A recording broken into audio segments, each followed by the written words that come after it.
Definitely gender identity, patriarchies differ across time and space. I think we all know that.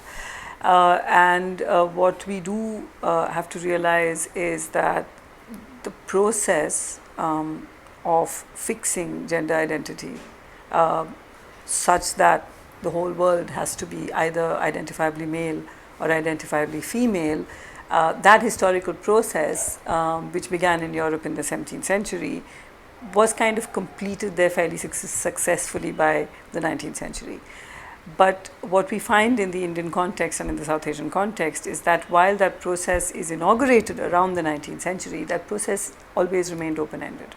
It was never completed successfully. Such that what we do find is that there is a great degree of space for, let's say, hijras. You recognize them, you have to deal with them, they're there. The point is not whether you necessarily respect them, but they're there in your space. They are very much a part of North Indian and life in South India as well. Or you find that you have a great deal of homosocial bonding, which is always liminal. It may or may not be recognized as homoerotic, but that liminality continues through lives. So many people, many foreigners notice the great degree of comfort that men have in holding hands in India, or women have in holding hands, and so on. You hear quite often, surprisingly often, about people in very powerful positions, men in a powerful position, suddenly deciding that they would like to dress as a woman. For example, there was a case of a police officer, a very senior police officer, who dressed as a woman. He said, I am a bhakt of Krishna and this is how I will dress, as Radha. So there are certain kind of cultural metaphors and cultural tropes available to do this. Now, of course, he was dismissed from his post or suspended. But the point is, he thought that it was perfectly all right to do it. So my point is not to, valorize and celebrate Indian culture as some beautiful, accepting, heterogeneous space. The point is to mark its heterogeneity and to mark the different histories of self-formation in the West and places that have to be perforce described as the non-West. So what happens is that patriarchies, gender identities, all of these things take very different forms in India, and increasingly it is becoming more difficult to retain any sense of fluidity, etc., because those kinds of globalizing processes are now, and the norms that are produced by those globalizing processes are becoming stronger and stronger. Nevertheless, I think masculinity in South Asia, for example, the work that has been done on it, shows that the privileges of patriarchy for masculinity come with a great sense of responsibility. So young men grow up learning to be entitled vis-a-vis all women and younger men, but they also see themselves as responsible in ways which constrict their own life choices.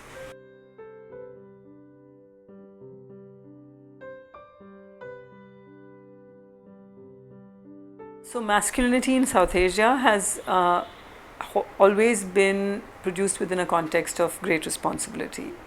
And this is what a lot of scholarship has shown, and this is what a kind of living in an Indian context you would immediately recognize, that while young men grow up feeling entitled vis-a-vis all women and younger men, they also recognize that they have certain responsibilities which are going to restrict their own life choices. So you will find brothers not marrying because they have to marry off younger sisters. Now that gives them the right to tell their younger sisters they can't study, or what time they should come home, or how she should dress.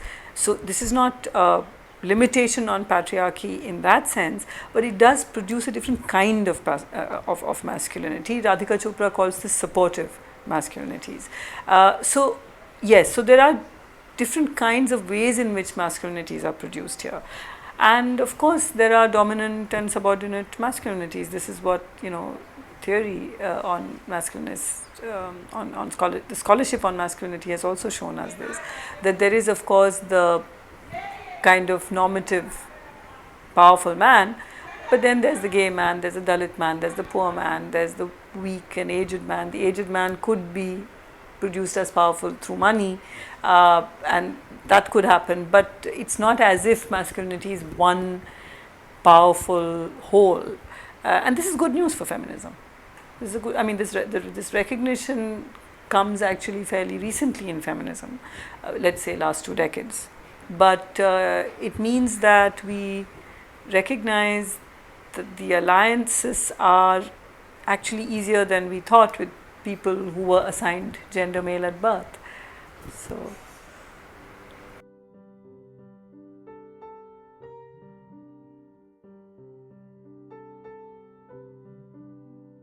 how to define patriarchy?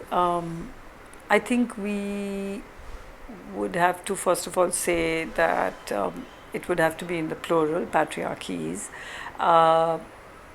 So what are patriarchies? Patriarchies are different kinds of modes which privilege men and male power over women and the female gender. So this privileging happens culturally, it happens structurally through very real structural means, property ownership, marriage as an institution, and so on. So patriarchies have cultural forms. Patriarchies are these cultural forms are very rooted structurally, but it embodies the power of men over women. It embodies the power of older men over younger men, but the power of all men over all women. The Hindi term actually, I think, conveys this better. Purush Pradhan, Purush Pradhanta, a situation in which the male is privileged. A definition of patriarchy would have to recognize that in different ways, through cultural and structural ways, men have power over women. That's what patriarchy, in a very brief way, encapsulates.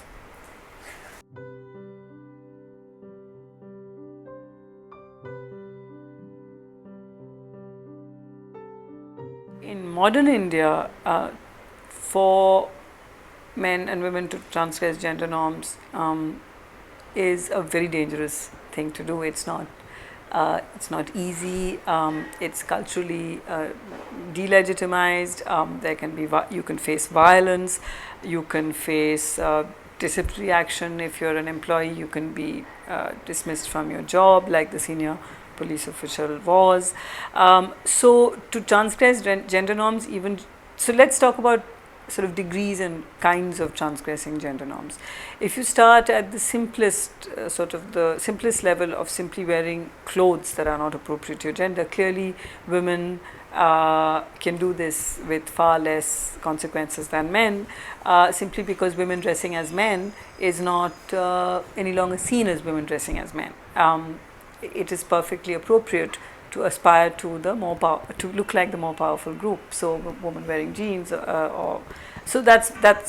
kind of dress for women is not so gendered anymore. Although you do, of course, know that one of the big reasons given for rape in India is that women wear jeans. In fact, 90% of the women who are raped are not in jeans, but that women dress provocatively, they wear jeans, and that's why they're raped. So that's an interesting cultural comparison, because whereas jeans in India are seen as the provocative dress, even though it covers you fully, obviously in the West, wearing jeans is just such a routine thing to do. So jeans for women are marked as asking for it in some way. I think it's kind of marked by class. It's marked by the confidence you show in your body when you wear jeans.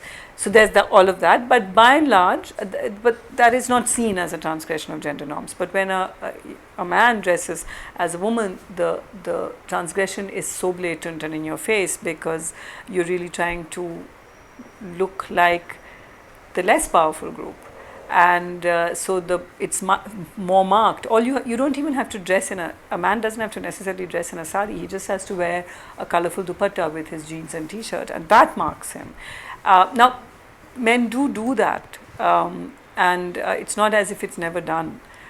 but they do face, it's a kind of routine harassment. It's a harassment at the metro station, it's a harassment when you're passing through any kind of security, it's a continuous, it's looks and stares and so on. They suddenly realize what it is to look like a woman, because they are stared at and judged in the same way that women are judged.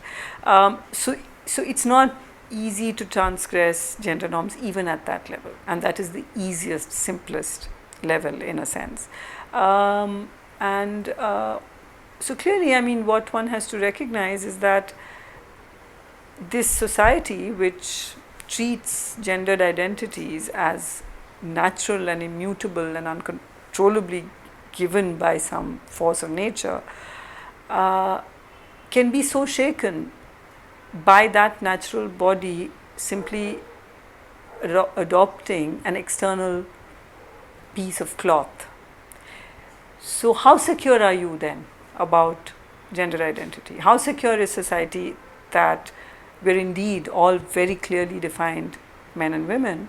Because society actually also recognizes that these identities are unstable. They're actually fluid. There's a lot of work that goes in to keep us being men and being women, and apparently the smallest thing can shake the foundation of something, of an identity that is supposed to be so natural and given. You know, a large bearded man looking like a man, looking very masculine, wearing a sari, is such a threat to social normalcy. Then you wonder, why are you so worried? What are you exactly worried about? Because this is a man, everyone knows he's a man, it's just a different piece of cloth, it's completely superficial. That can shake the foundations of gendered society, you know. So clearly it's very unstable. There's a lot of anxiety and there's a lot of work, and there's a kind of daily work that goes into keeping us all in our place safely.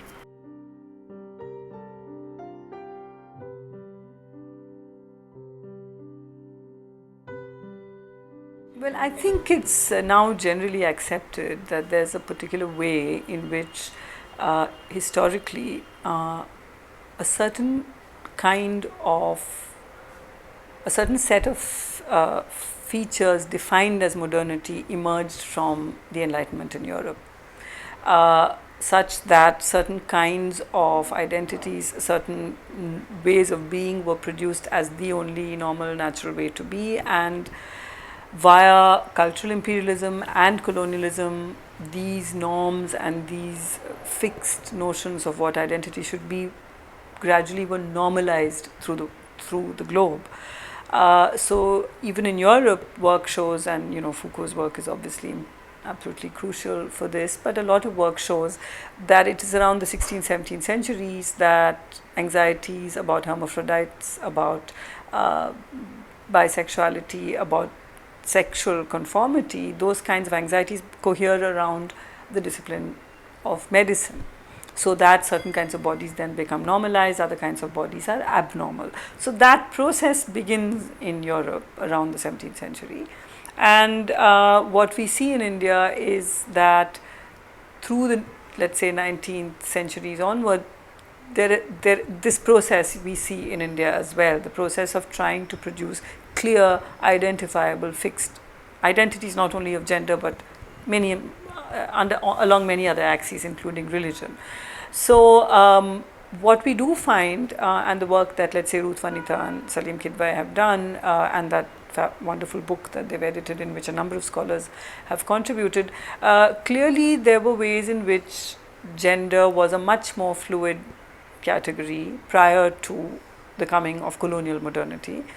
And you see that in interesting kinds of work on theatre, cross-dressing in theatre, for example. So how a woman should be, and how a proper nationalist bourgeois woman was to be, that image was produced by men acting women on stage. So that there's this wonderful story about Malayalam, about the Malayalam stage, where a very well-known actor, whom we would now call a female impersonator, but he simply acted the roles of women. When finally he was old and ill, and a very well-known female artist, a woman, Malayali theatre artist, was asked to perform roles that he had performed, she was really nervous. She had to go and meet him, she says, Sajita Madatil has written a wonderful book on this. She had to go and meet him to learn how to perform a woman on stage. So, so you see all these in the 19th century, all these processes happening, and there's so much work on the poetry of, let's say, the Sufi poetry, where the lover, beloved, is God, is male. It's not very clear that it's always male to female, the desire. You see this exact same process in Iran. Afsane Najmabadi writes about it, the process of fixing gender identities, fixing heterosexuality as the norm. So these, I think across the world, these processes, you have a very, very interesting work on Africa, which shows how gender was actually produced through translations into English, where, for example, Oeranke Oewumi writes about how there was no, the language was not gendered in Nigeria, and that language becomes gendered when it's translated into, so when the word for ruler is translated into English, it becomes king.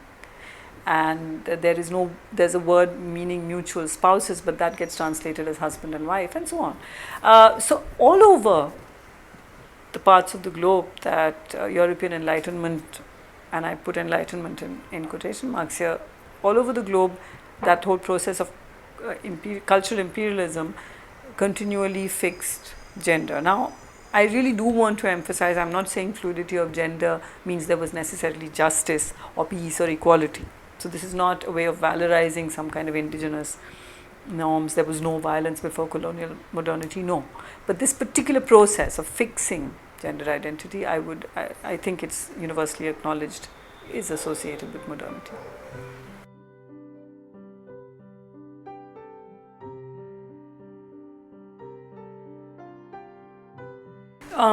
So the different kinds of violence against women in India,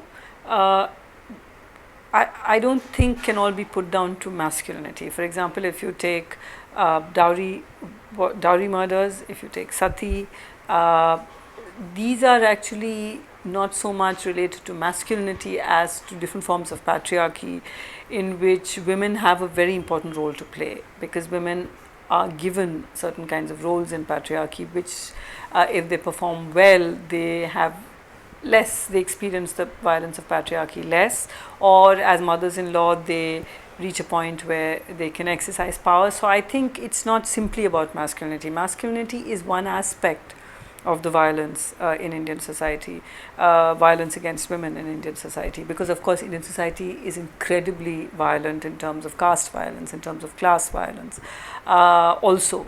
But when we're talking about violence against women, masculinity is one aspect of it, but it has a lot also to do with the form of the family, with patriarchy more generally, which recruits women also to perform certain functions. But when you look at sexual violence of the different kinds that we do see, again, sexual violence becomes a way of playing out caste violence and class violence. You have mass rapes of Dalit women. You have the rape of women who challenge different kinds of hierarchies. Bhavri Devi was raped. She is, the proudest, most dignified face of the anti-sexual violence movement in India, but that's because she was very much part of a community of women activists. So rape and sexual violence is not always an individual act. A large part of it is, in fact, very much about reasserting certain forms of power, caste, class, rapes of women in areas which are under military rule in India, for example. So gang rape, as I was saying, in the context of caste violence, class violence, and in the context of the state trying to control different parts of the country through the army, so areas of the country which are under the Armed Forces Special Powers Act, which is the whole of the Northeast, Kashmir, Central India, these are all effectively under military rule, and clearly the army is under orders to, in a sense, subdue and pacify the population in whatever way necessary, because these are, after all, these army men who brutally rape women, torture them, etc. They are young boys who, when they're in the army, in an earthquake situation are risking their lives to rescue people trapped in the earthquake. I mean, this is, or when there are flood situations, or when there are big calamities like this, it's again the army that is deployed, and the same in that sense, young boys are able to do that. So clearly there's a way in which it's not about individual men being violent monsters, but particular ways in which they are produced under particular circumstances. So I certainly don't believe as a feminist that men are born violent, but if you are assigned gender male at birth, then you learn to become a man in different kinds of ways, and you learn how to be in the army, you learn how to be an upper caste man, you learn how to be a rich man, and all of this involves the humiliation of women because of the discourse around honor. So if we can rape your women, communal violence for example, so if we will rape and torture your women, and you have all been feminized, the entire community has been feminized by our act. Of course, what we do need to take into account very seriously is that actually a large number of men are raped under these circumstances. And if the shame of a woman being raped is 100%, the shame of a man being raped, the shame of a man being raped is even greater than that, because he has been not just physically assaulted, but he has been feminized. So we never talk about male rapes. There were male rapes during the Bangladesh war. There are male rapes wherever there is army rape. I don't know of male rapes under situations of communal violence and caste violence, but it may well be taking place. So there are men being raped as well. So masculinity is not one thing, and masculinity feeds off these other structures of power, caste, class, in the Western context, race, in this context, state power, and so on. So that's one kind of rape, which is more about a certain kind of collective punishment to a group or a community. But individual cases of rape, in which individual men rape little girls, little tiny babies, for example, it can't be about sex. It's just, this is something feminists have said for a very long time. Sex is not about, rape is not about sex, but it's about power. So in that sense, yes, it is about power. It's using sex to establish power and to reassert one's own self or identity in some way. But the use of sex is because of a discourse around sex that mystifies it, that produces it as magical in different kinds of ways. So I think one of the things we have to do is demystify sex. I mean, this is what a lot of us are saying, particularly with the law. The law on sexual violence should be about violence against women, of violence against actually the human body, because men can be raped. So we do need to think about this violence as violence rather than as the mystical rape, which immediately in legal terms produces such a huge discourse of honor and notions of who a good woman is and who can be raped and who can't be raped and so on. If a woman has had an object inserted into her vagina, she has been raped.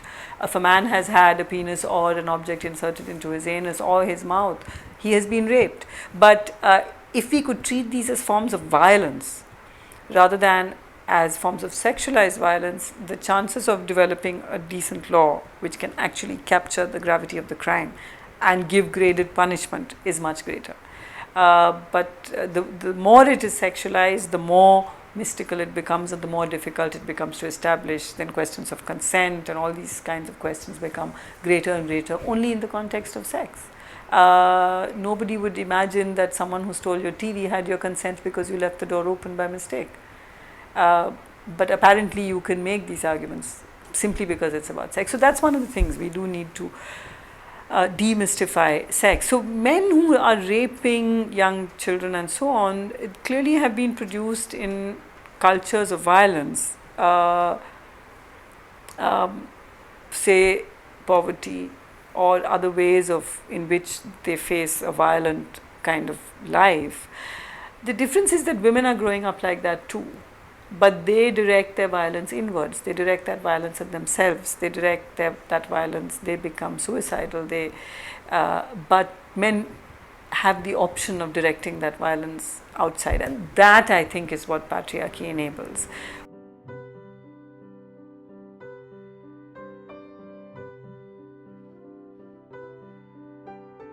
So when a child is born and is assigned the gender male, that child learns to grow up in a completely different planet almost from the child who's assigned the gender female.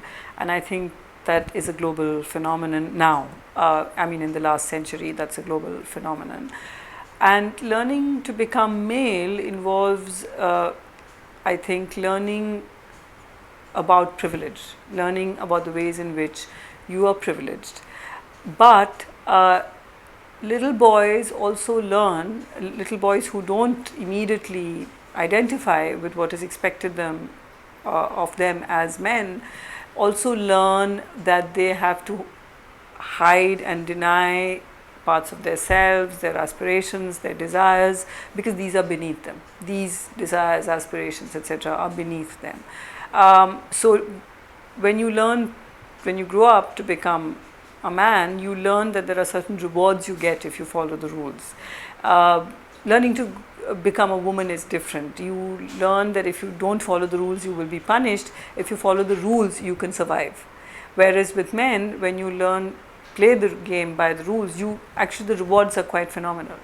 So those rewards are desired, and you learn to become a man in those ways. But what this means is that it seems to me that a large number of men must be also learning completely to deny aspects of their personality, their self, and this can be a very violent process. You learn that you don't have an appropriate body if you have breasts, which we know is very common. Male breasts are very common, but they are mocked in popular culture. Entire serials, for example, an entire episode of Seinfeld was about the man bra, which Kramer develops with George's father. So this mocking, through mockery, through actual violence, men are trained to be normal, which is to be strong, powerful, violent when necessary, and so on, and violent if not necessary as well. They also, I think, learn that it is appropriate to express your anger towards those who are weaker than you, and especially towards women. It is entirely appropriate and it is entirely acceptable.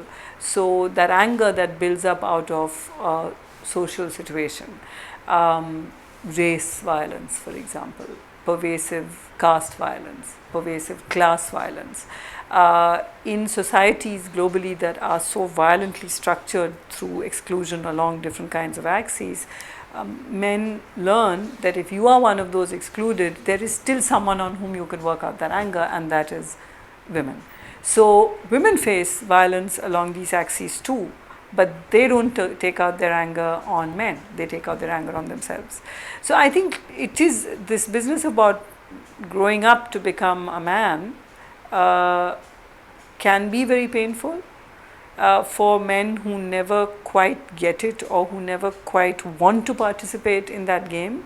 It can be very painful. I'm thinking of gay men, I'm thinking of men who may not think of themselves as gay or straight, or may think of themselves as gay or straight, but simply want to do other kinds of things. They want to look after babies, they don't want to be the breadwinner of the family, they don't, so when they don't follow those rules, why do you think you find so few men studying humanities, so few men who go in for music as a profession or dance as a profession, and so on? So there is a lot of violence involved in making men and making women. It's just that the rewards for men are substantial if they are proper men, and so maybe many men succumb to that, but many men don't. They just learn very painful lessons and get on with life. For example, if I can talk about this. For example, in psychoanalytic theory, there's the notion of the penis envy, and I've always penis envy, where the penis is the phallus and not necessarily the physical organ, and so on, that the phallus as representing power. But I've always wondered whether, in fact, there isn't breast envy in little boys, because how many children get to see their father's penis? But almost every child gets to see its mother's breast. In fact, for a long time, it's so connected to the breast that it doesn't have an independent sense of self. That stage of separating from the mother is actually quite marked for both boys and girls. And I know a little boy who used to play with his doll. It's a very feminist household. The mother and father don't actually perform their gender roles in expected ways. So he has actually seen all of that. But nevertheless, he had a little doll, and he used to make the doll drink milk from his boo-boos. He would say, "My doll is drinking milk from my boo-boos." And I imagine it would have been some moment of extreme trauma when he realized this is not going to happen. You're never going to have a baby from your tummy. How is that not traumatic? Why is it assumed that that is not the trauma? It is traumatic. I'm fairly certain that's a traumatic moment. That the most wonderful, fulfilling presence in your life you cannot ever be. So I'm not, again, romanticizing motherhood. Mothers can be violent and evil, and there are, just as any human being can be. But I think we need to focus on the ways in which, and recognize the ways in which men lose so much of themselves when they learn to become men.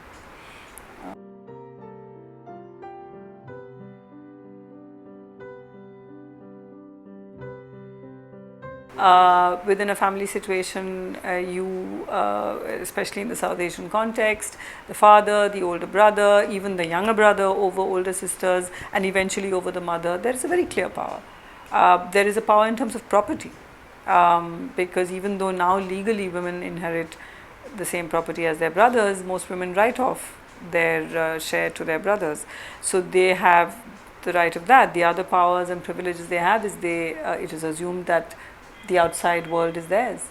It is assumed that they have to make absolutely no compromise in terms of when they'll go out and what they'll do when they're outside. It is assumed that they can do whatever work, assuming that they're in a class position where they can make that choice. But vis-a-vis women of their own class, even if they're poor, their choices of what they will do with their lives are infinite compared to the choices that women have.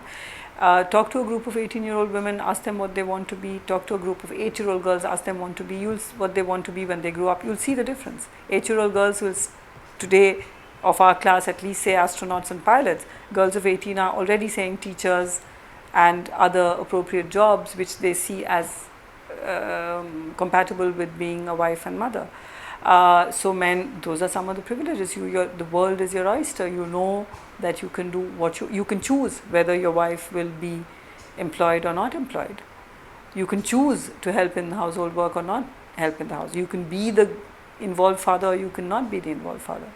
You can be completely irresponsible where you strew your sperm. These are some of the advantages of being a man. Mobility is clearly differently produced, not only across gender but across class. So I think as a feminist who's always aware that gender is only one of the axes of producing identity, I do want to say that mobility is very differently produced across class, caste, race. So yes, men have greater mobility than women, but a poor working class man has far less mobility than I do in many, many contexts as an upper class privileged woman. So clearly mobility is produced in different kinds. My mobility across national borders is far greater than the mobility of a migrant worker who is actually trying to find work in other countries. So mobility is produced across different axes, but within the same class, so all other things being equal, class, caste, etc., being equal, yes, mobility is always greater for men than for women. Now that produces its own dangers, but that is less talked about in the sense that it has been, there are statistics to show that women face the greater violence that women faces inside the home and the greater violence that men faces outside the home. And a man is likely to face all different kinds of violence outside the home every day that he steps out. So his mobility also makes his life dangerous in different kinds of ways. But nevertheless, I think as feminists, what we would demand or what we would want is equal mobility and the equal right to face those risks. This is actually what feminists are now talking about. Shilpa Phadke uses this idea as well, that we want the right to take a risk. We don't we want the same right as men to take risks in public places. So mobility, the ability to move, all other things being equal, is definitely greater for men than for women. That produces risks, but those are risks that women would want to take.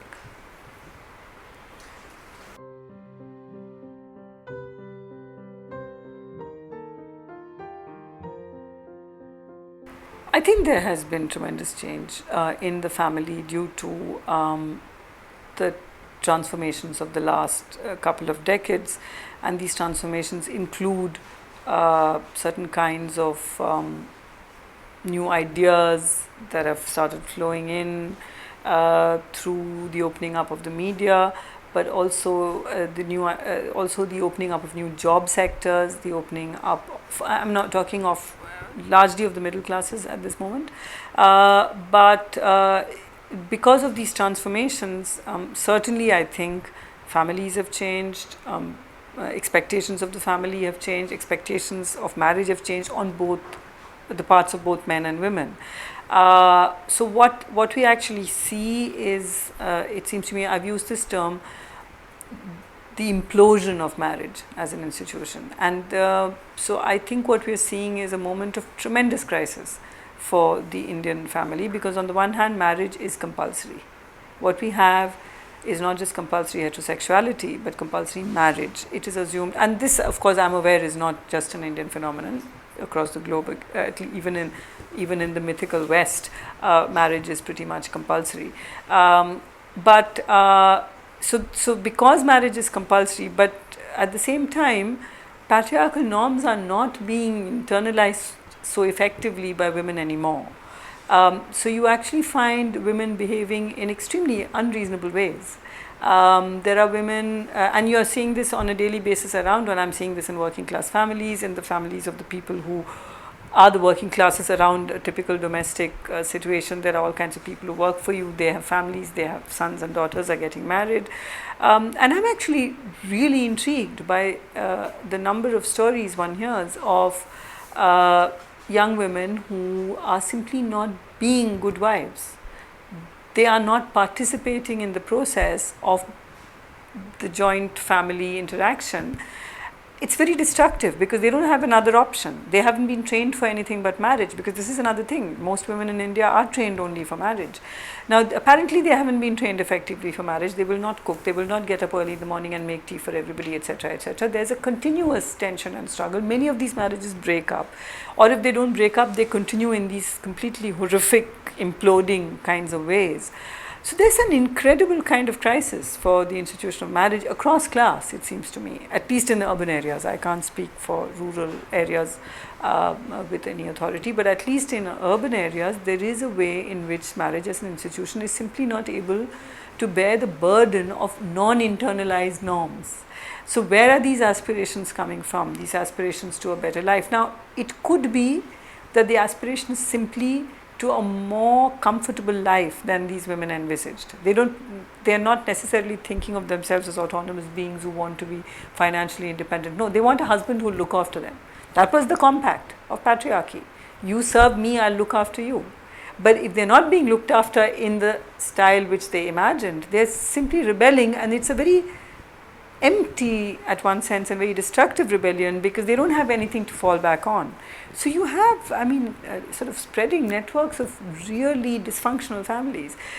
Now, so this non-internalization of norms, if it leads to ways in which the next generation of young women and men are brought up differently, that would be a good thing. But I don't think we are at the stage where we can make any predictions about that yet. But certainly families have changed, and of course I think among certain kinds of circles, not necessarily only middle class circles, there's also a way in which men are reconceptualizing themselves. I'm thinking of this young woman who was raped, who sort of was someone we all admired so much, and she emerged as such a strong and powerful figure even in her death. What is interesting is that she's the oldest daughter of a very poor family. They were educating her. She was going to educate her brothers. Her father knew that she was out at 9:30. She'd gone to see a film. He knew that.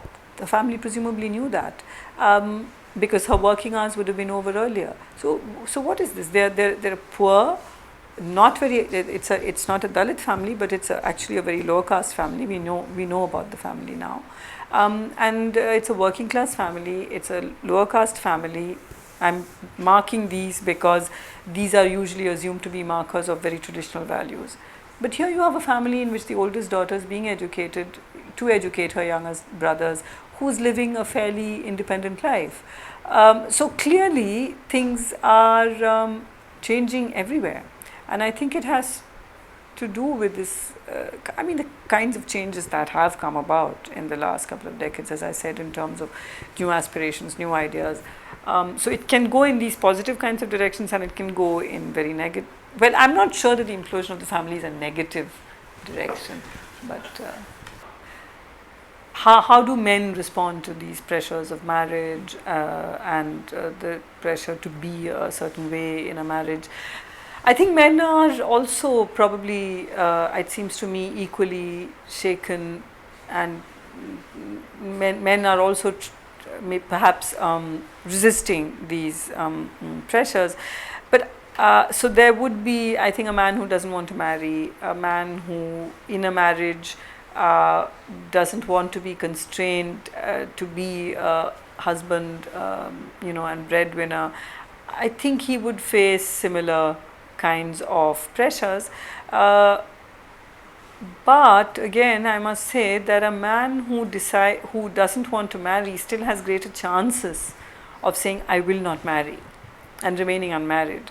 A man who is bisexual has much greater chances of getting married to a woman and carrying on a gay life. I mean, having sex with men and having probably a very full life with a wife and child and children on the one hand, and a fully fulfilling sexual life on the other. I think men have greater choices. There's no doubt about it. Men have greater choices. Now, there are men who don't want to play the game in this sort of invisible way, who want to be not just not married, but who want to be gay in public. I mean, obviously then these men would face tremendous violence, and they do, and they deal with it in ways in which non-conforming women deal with it. But I think there are more and more men growing up in different kinds of families who want to live different kinds of lives. I think that is definitely happening, and we see that around us. I see that among students. I see that because so many students pass through my classes every year, and among all those hundreds and thousands of students that do, I do actually see that there are men who are making different kinds of choices when they can. They do make different kinds of choices.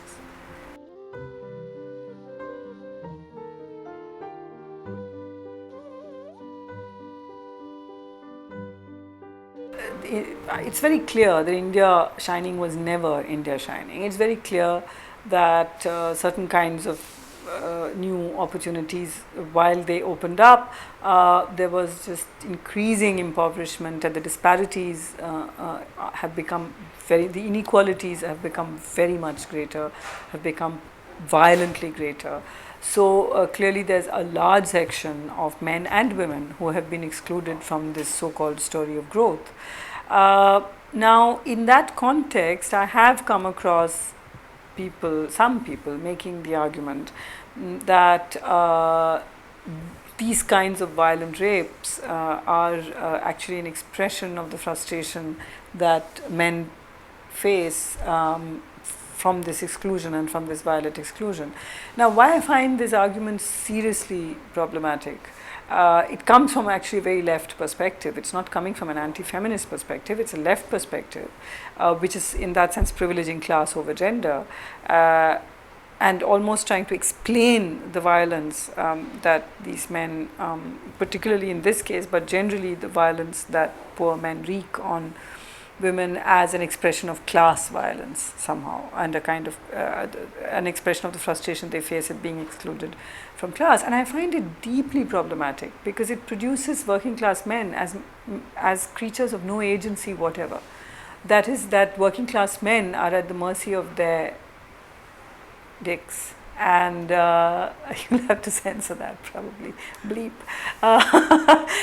It produces, this kind of understanding produces working class men and poor men as completely without agency, as if their frustration and their rage will inevitably lead them to rape little girls and women, to rape them violently.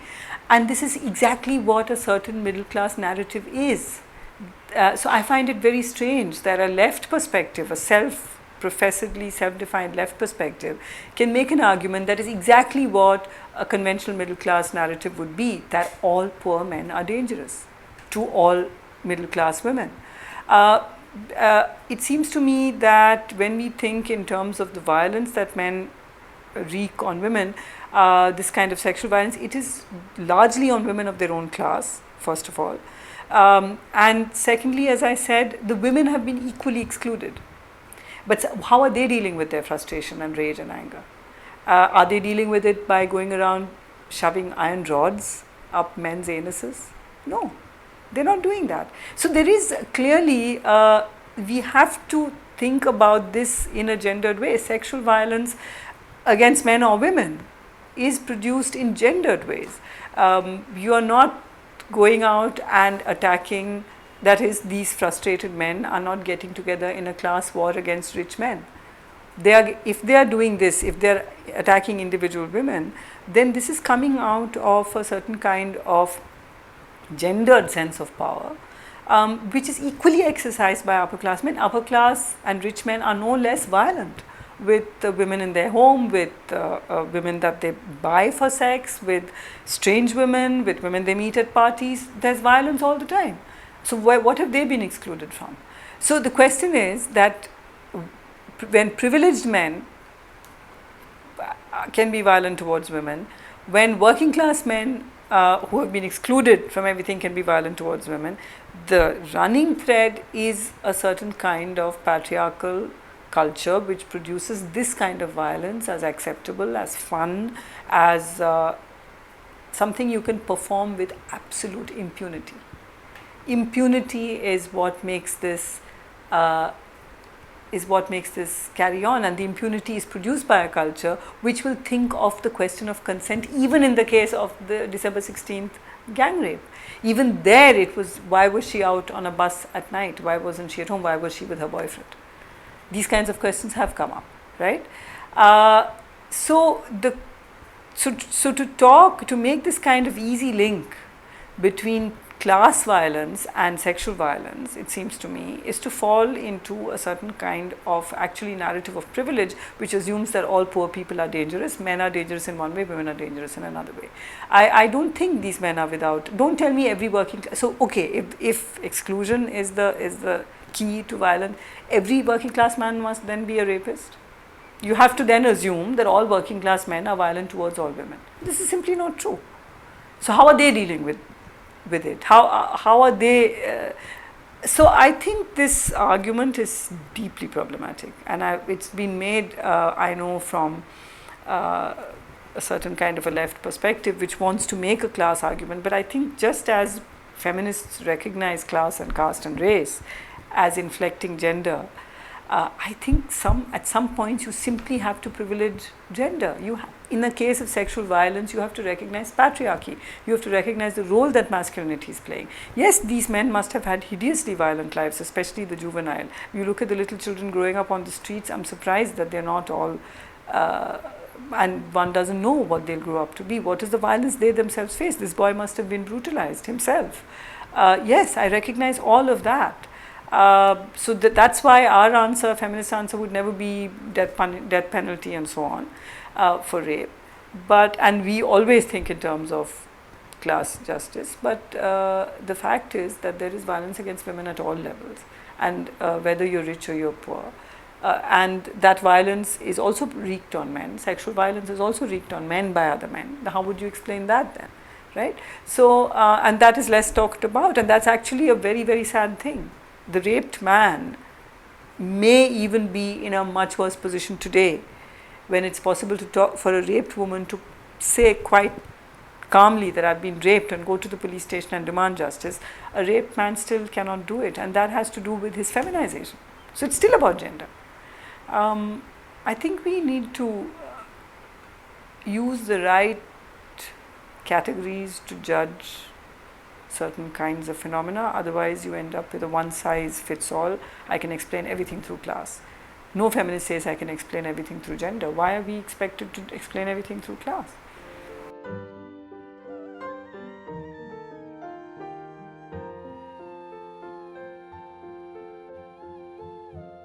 What would it take for a man to see like a feminist?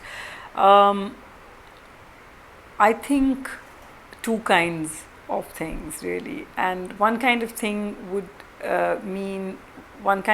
require for all of us to accept that society and societal roles and so on require enormous transformations. So all of us have to be comfortable with our sons growing up in a different way. Now, it's not always going to be easy, for the simple reason that the boy you're bringing up to be gentle and kind may want to wear a frock to school. So it's not an easy thing. In other words, every single parameter will be challenged. And we will have to deal with that, and we will have to not draw. So what will it take? It will take for all of us to recognize that this extremely bigendered world that we have produced with so much care on our part, and each one of us performs our role every single day at every moment. I think we have to learn that, and we have to be prepared for those boundaries to be muddled in ways much further than you can imagine, because you can't, if you want to bring up a gentle straight man who will respect his wife, you may not get just that. You may get the gentle gay guy who wants to dress like a girl. You may get the girl who wants to be with another girl. You may get children saying, I feel like not the sex that I was assigned, I want to undergo different kinds of procedures and become the other sex. You will get a confusing world. So you have to, if we are prepared for that, I think that is actually what we have to be prepared for. You can't just make little cosmetic changes and say men should be kind and gentle. There has to be a way in which masculinity and femininity itself have to be challenged, and that's why I'm continuously using this term assigned gender male at birth and assigned gender female at birth, because that assignation in a large number of cases, as we know from now the growing intersex movement, that assignment of gender is itself a performative act. Assigning that gender makes you something. Physically also. So I think it would take, on the one hand, a great deal of intervention at different levels to radically challenge status quo. And it's not going to be some simple program. It can't be a government policy kind of thing. This is a deep transformative process, and it's a subversion of all existing norms. And many of us, and this is something that can be done in our everyday lives. It's not some grand utopian thing, because every child that, for every little boy that goes to school in a frock, there's some muddling that's happening. That's quite a radical thing to happen. But I think on the other hand, so that's one kind of thing that is a bigger project. But the smaller project, the very doable project, is right now to end impunity of the armed forces for sexual violence, of impunity for any kind of sexual violence by anybody against any human being. And to end that impunity, we need just one simple law, which treats these forms of violence as unacceptable, graded punishment depending upon the violence to the human body, where penile penetration of the vagina is not privileged as the worst kind of rape. The worst kind of rape may be one in which the penis is not used at all. It's graded punishment, ending impunity, and for that there should be a simple kind of a narrow law.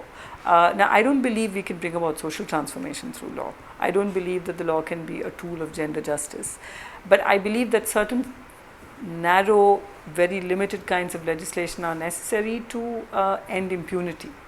And so that is the coercive aspect of it. And the non-coercive aspect of it, now I've talked about men and bringing and subverting these different kinds of norms, but of course then the task is bigger. The task is about addressing caste inequalities and class inequalities and all of these things as well. It's a larger project. So feminism is that larger project as far as I'm concerned. You can't talk ever about feminism without reflecting on these other kinds of injustice. The way I see it, I think most men,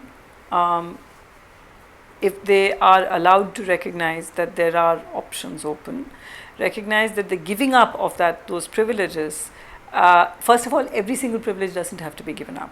It's only the privileges vis-a-vis women that have to be given up. They don't have to give up the privilege of being able to walk on the roads at night, and they don't have to give up the privilege of loving whom they want, and they don't have to give up those kinds of privileges. What they would have to give up is their privileges vis-a-vis women. That's all. It's actually just one tiny privilege that they have to give up. And I think what most men recognize who are in equal relationships, and of course there are simply thousands of people who are in equal relationships of whatever kind. I mean relationships, mother, sister, wife, lover, with women, men who are in any kind of relationship with women. I think those who have chosen to give up their privileges recognize that the gains are so much more, because then the pressures on them to be a man are that much less. To be that man who is expected to provide, to be hard, to be unimaginative, the father who can never hold his baby and spend a day looking after his baby.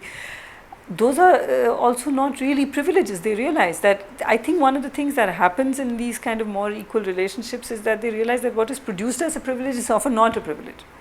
So why would men want to give up their privileges? They only have to give up this one set of privileges against women, and the privileges they have over women.